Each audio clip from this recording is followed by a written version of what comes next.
In last week's video we have made a foundation for a successful Fallout 4 modding experience. And today I'm going to present 5 mods to you that will immersify Fallout 4 and will come in handy once you play the game. It's also to mention that most of these will require at least one of the mods I've covered in last week's video. But enough talking, let's get into it. Country roads, take me home to the place I belong, West Virginia. How do you think the vanilla character creation menu looks like? Sure, it is minimalistic of some sort, some consider it to be stylish even. Lunatics, I know. But for 98% of people who hate that interface and care about efficiency, you know, just like a German.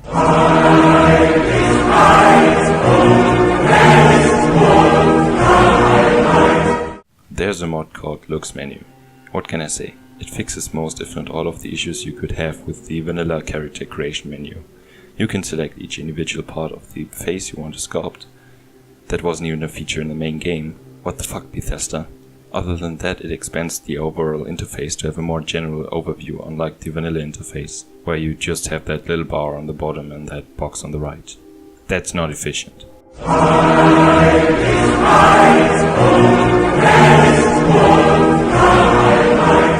So, LooksMenu. It's cool, it's frequently updated, and it looks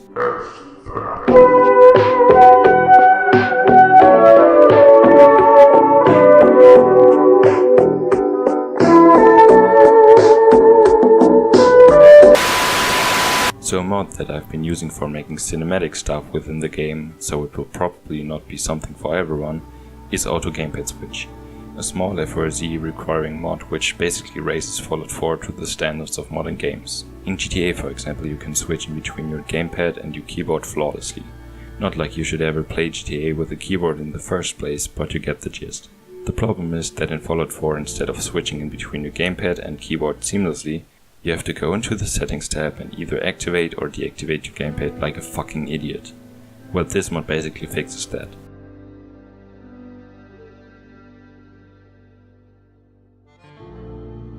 See that? Cool, isn't it? Isn't it, Todd? So the next mod was such a relief for me when I saw it popping up on the Nexus. You know, I'm an orderly person. My gosh, the German jokes are really popping up this week. But anyway. So I'm a very orderly person, at least in game, so I always have my junk, weapons, armor and so on to be sorted in a proper way. Fallout 4 handles the second 2 parts pretty well actually, so I don't have to worry about that. But the first thing, my junk, am I right? Why are we still here? Just to suffer? I want the components, not the fucking individual parts. That would be especially annoying with the next mod in this list. So what Geargrindr does is basically it strips down anything you insert into its basic components. You ever wanted to have an invisible 10mm pistol? Well, now you can. Just kidding. This mod is perfect for everyone who wants to order their loot, may it be armor, junk, or your weapons. So when you're playing on survival mode, which can be pretty fun in my opinion, unless it isn't, eat, sleep, drink, repeat. Why are we still here? But most importantly, you can't fast travel, except if you have discovered the Institute. But that's a story for another day. Well, that lack of fast travel annoyed the shit out of me. As you could see in my let's play, which like 2 people watched, that lack of fast travel can be pretty annoying. But I don't want to teleport from somewhere to anywhere I want because, well, it's survival. So what options do we have? There are many, and listing them would take too much time for me to like. So I will go with my favorite one, which served me well in my latest survival playthrough. I'm speaking of Lone Wanderer Fast Travel. An immersive fast travel mod which is so configurable, your eyes are going to bleed because it's so goddamn beautiful. Not only does it have fuel cost as an option, it also serves as a personal base of operations. You can store your loot, stim packs and not to forget your fuel, which comes in the form of oil inside. Just go to the scrapyard that's between Sanctuary Hills and 10 Pines Bluff, fix the broken motorcycle and pick up all of the modifications you can attach to it. Done. What's also interesting is that it has the option to break down, which you can turn off, but it also has the option for random encounters, which can be pretty annoying, but if you want true immersion, you can also turn that option on. I'm not such a person, I like my games to be games and not real life, but who am I to judge? I'm not the Chinese government after all. 杀死叛徒 So I fixed fast travel, and now it is upon us to fix the next fucking annoyance, which comes straight into your door, and it's not like, guys gotta rev up those fryers, no, it's the Ebola of Fallout survival mode. I'm speaking of course of the save system. I of course have never played Fallout 4 with that piece of shit of an option turned on. I usually use survival options.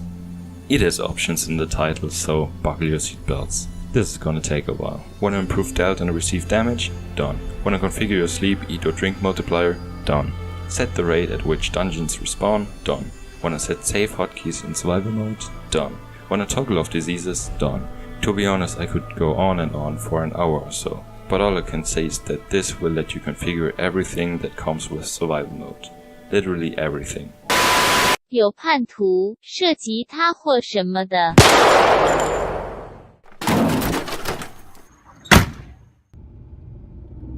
Guys, it's dark in here. I'm only hearing Mandarin all around me. It's cold. I'm anxious. I don't want to die. Not now. Anyway. Like and subscribe, follow me on Twitter, add me on Steam, and get me out of here. Please. Trees, younger than the mountains, blowing like the breeze. Country roads, take me home.